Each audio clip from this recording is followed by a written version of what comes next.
The Galactic Council chamber hummed with the collective arrogance of 1,000 species, each believing themselves superior to the primitive world they were about to condemn. Ambassador Zethkar of the Vorthan Empire stood at the central podium, his forearms gesturing dramatically as he addressed the assembly. "The motion is clear," Zethkar declared, his voice echoing through the crystalline dome. "Earth, this backwater planet of hairless apes, poses a threat to our established order. They advance too quickly, ask too many questions, and refuse to submit to our authority. The vote is unanimous. Earth will be conquered within one solar rotation." A chorus of clicks, hisses, and guttural agreements filled the chamber. The Galactic Council, representing over 3,000 civilizations, had spoken. Earth would fall, its inhabitants enslaved or eliminated, and the natural order would be restored.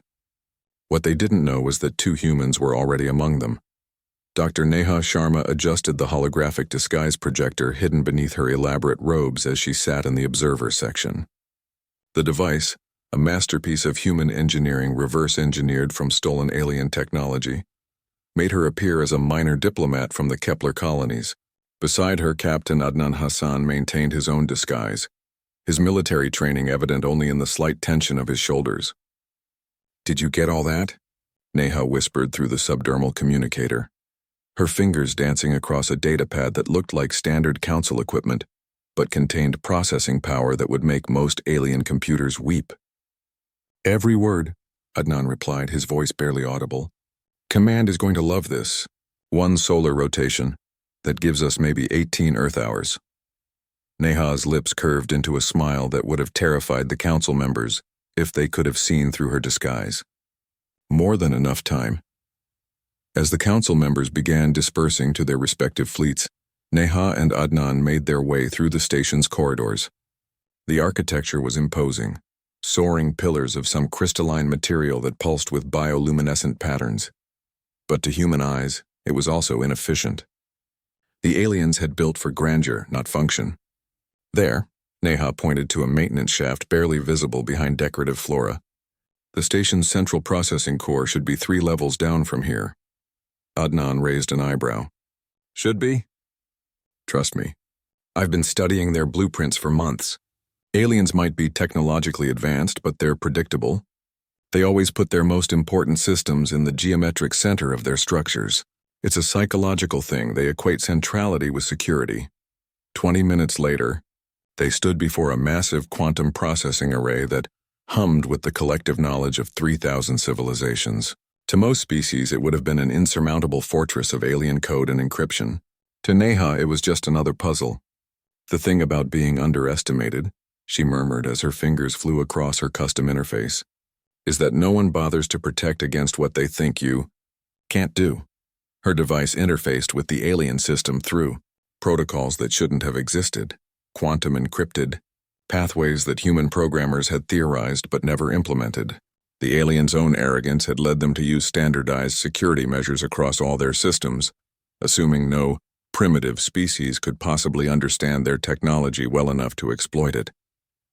"Neha," Adnan said, keeping watch at the entrance. "Whatever you're doing, do it faster. I'm picking up patrol signatures." "Almost there," she replied, sweat beading on her forehead despite the cool air. "Just need to— there." The processing array's hum changed pitch, and suddenly, every display in the chamber lit up with human script. "What did you do?" Adnan asked, staring at the screens. Neha's grin was fierce. "I just gave every ship in their invasion fleet the wrong coordinates for Earth. Instead of our home system, they'll be jumping to the Epsilon Eridani system, right into the middle of our defense grid." 18 hours later, Admiral Zethkar stood on the bridge of his flagship, watching in growing confusion as his scanners detected massive energy signatures that definitely weren't coming from a primitive planet. "Sir," his tactical officer reported, mandibles clicking nervously, "we're detecting approximately 50,000 vessels in formation around what should be empty space." "Impossible. Our intelligence indicated this species barely had orbital capability."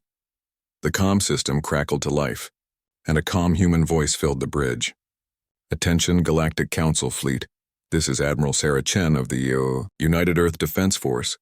You are currently surrounded by the combined fleets of the human colonial Alliance, all 57 colony systems, plus our new friends from Proxima Centauri, who were very interested to learn about your standard conquest protocols.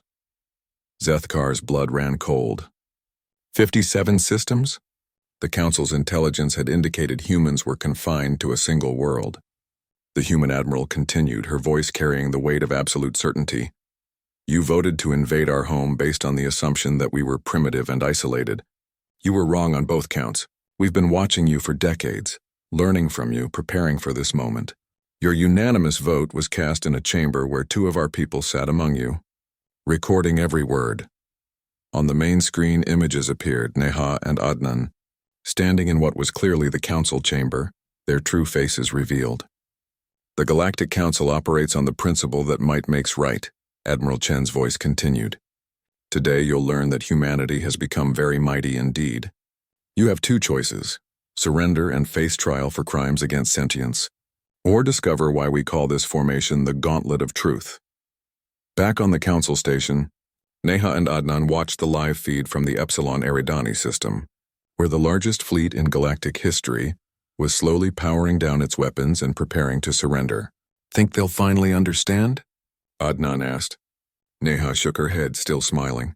Understanding requires wisdom, and wisdom requires humility. But they'll learn respect, and sometimes that's enough. As reports came in of council fleets across the galaxy standing down, both humans knew that the galaxy would never underestimate Earth again. The age of human expansion had begun, not through conquest but through the simple demonstration that underestimating humanity was the most dangerous mistake any species could make. The Council had voted to invade Earth. Instead, they had handed humanity the stars.